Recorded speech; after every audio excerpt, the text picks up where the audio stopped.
15% vote के साथ पिछले 18 साल से बिहार के मुख्यमंत्री के तौर पर नीतीश कुमार ऐसे ही नहीं बने हुए हैं। नीतीश कुमार अपनी चालों से लगातार चौंकाते रहते हैं और अभी उन्होंने एक ऐसी चाल चली है जिस चाल के सहारे उन्होंने लालू यादव और तेजस्वी यादव दोनों को किनारे लगा दिया है। बिहार की राजनीति में 2024 तक तो कम से कम ये साफ हो गया है।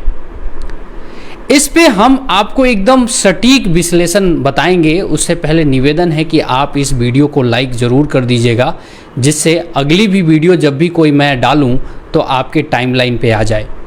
अब आ जाते हैं कि नीतीश कुमार ने आखिर लालू यादव को या फिर तेजस्वी यादव को कैसे किनारे लगा दिया है, जबकि ज़्यादातर लोग तो यही कहेंगे कि गठबंधन में सभी साथ हैं तो फिर किनारे लगा कैसे दिया जा सकता है। दरअसल कल जब महागठबंधन या फिर जो INDIA गठबंधन है उसकी तीसरी बैठक मुंबई में हुई और उस बैठक में लालू प्रसाद यादव जी का जब संबोधन हुआ, यानी उन्होंने जब उस बैठक में प्रेस कॉन्फ्रेंस को संबोधित किया, तब उन्होंने एक बात कही जिससे ये साबित हो जाता है कि नीतीश कुमार के दबाव में लालू प्रसाद यादव और पूरी राजद बुरी तरीके से घिर गई है। लालू प्रसाद यादव ने कहा कि इस गठबंधन को मजबूत रखने के लिए हम अपना नुकसान करवाने तक के लिए तैयार हैं, हम किसी भी तरीके का नुकसान उठाने के लिए तैयार हैं। दूसरे शब्दों में लालू प्रसाद यादव की बात का मतलब यही निकलता है। जाहिर सी बात है, जब राजद राज्य में एक बड़ी पार्टी है, सबसे ज़्यादा विधायक उसके हैं, और अगर वो पार्टी अपने नुकसान सहने की बात कर रही हो तो उसका अर्थ ये निकलता है कि उसने सामने वाले नेता के आगे सरेंडर कर दिया है, यानी कि नीतीश कुमार के आगे सरेंडर कर दिया है। लालू प्रसाद यादव ने जब ये भाषण दिया था तब उन्होंने कहा था कि हम राहुल गांधी जी को यकीन दिलाना चाहते हैं कि हम उनके साथ हैं, और अगर सीट बंटवारे में और भी चाहे दूसरे भी तरह की अगर नुकसान हमको झेलना पड़ेगा तो हम उस नुकसान को उठाने के लिए तैयार हैं, लेकिन इस गठबंधन को हम लोग मजबूत करके रहेंगे। इसका सीधा अर्थ ये निकलता है कि कल तक जो राजद नीतीश कुमार के ऊपर ये दबाव बना रही थी कि तेजस्वी यादव को मुख्यमंत्री आप बनाइए, और जो राजद के नेता कह रहे थे, याद कीजिएगा जब पिछले साल ये गठबंधन हुआ था तब राजद के ये नेता कह रहे थे कि 2 महीने 3 महीने बाद नीतीश कुमार तेजस्वी यादव को मुख्यमंत्री बना देंगे और खुद बिहार की राजनीति से बाहर हो जाएंगे।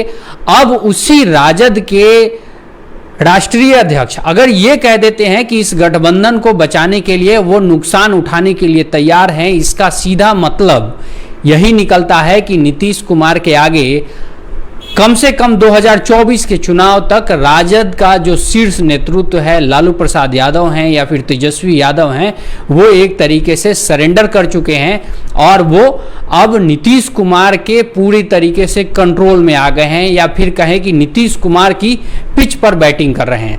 आप लोगों को क्या लगता है, कमेंट में जरूर बताइए कि क्या राजद के राष्ट्रीय अध्यक्ष लालू प्रसाद यादव ने जो नुकसान सहने वाली बात कही है उससे क्या ये साबित होता है कि वो नीतीश कुमार के दबाव में आ गए हैं? आप लोग कमेंट में बताइएगा, मैं आप लोगों के कमेंट जरूर लूंगा।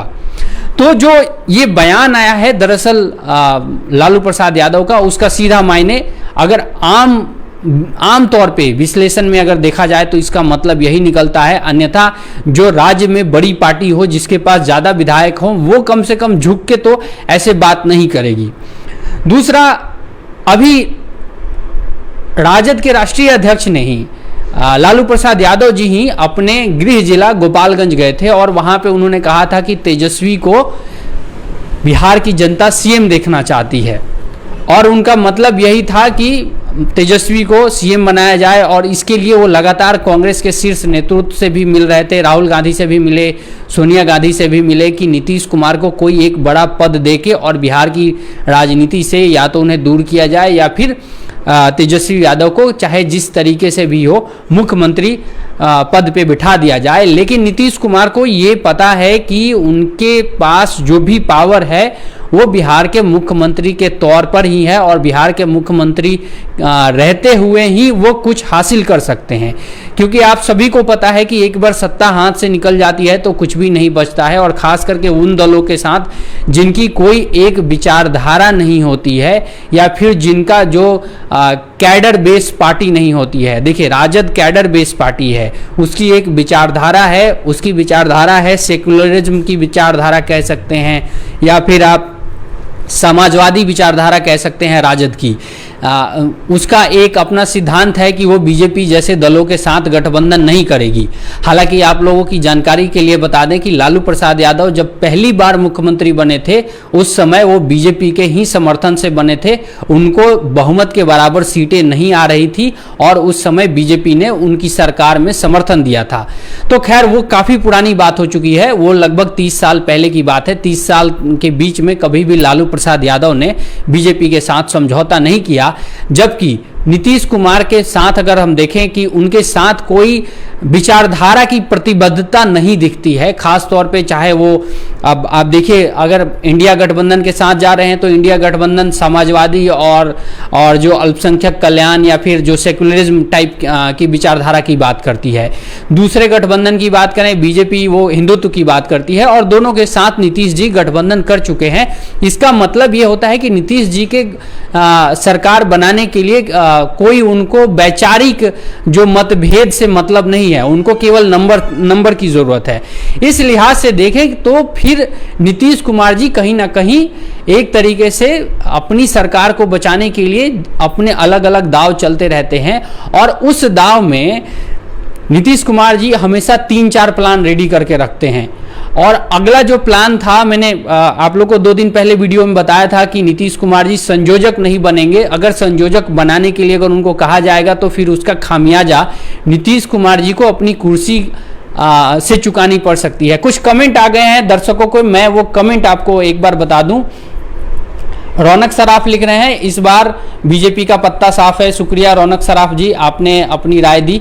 इसके बाद देखिए और भी जो आप लोग कमेंट में बताइए, मैं आप लोगों के कमेंट जरूर लूंगा कि आप लोगों के विचार में आखिर ऐसा क्या हो रहा है बिहार की राजनीति में। तो दरअसल देखिए अभी जो सीन है कि नीतीश कुमार जी ये अच्छे तरीके से जानते हैं कि अगर उनकी पार्टी को जिंदा रखना है या फिर राजद को जिंदा रखना है तो फिर किसी भी हालत में उनको सरकार में रहना होगा। अगर वो सरकार में नहीं रहते हैं तो नीतीश कुमार जी की पार्टी टूट जाएगी। और वैसे भी ये खबर आ रही है कि जदयू के 6 सांसद पाला बदल सकते हैं, बीजेपी के टिकट पे चुनाव लड़ सकते हैं। और बीजेपी का एक समीकरण आया है, अभी मीडिया में ये खबर चल रही है कि बीजेपी 30 सीट पे चुनाव लड़ सकती है। और जाहिर सी बात है बीजेपी पिछली बार 17 सीट पे लड़ी थी, तो 13 और कैंडिडेट बीजेपी को चाहिए होंगे। उन 13 कैंडिडेटों में शायद जदयू के 6 कैंडिडेट हो सकते हैं। सुनील कुमार ब्याहू जी लिख रहे हैं कि नीतीश कुमार पर राजद विश्वास नहीं करती है। देखिए यही तो मैं कह रहा हूं, बहुत पहले से कह रहा हूं कि नीतीश कुमार भी राजद पर विश्वास नहीं कर रहे हैं। नीतीश कुमार के साथ सबसे बड़ी समस्या विश्वास की हो गई है। वो ना तो बीजेपी पे विश्वास कर पा रहे हैं और ना ही राजद पे कर पा रहे हैं। नहीं तो जिस तरीके से गठबंधन बना था उस पे उनको मतलब कुर्सी बदल लेना चाहिए था।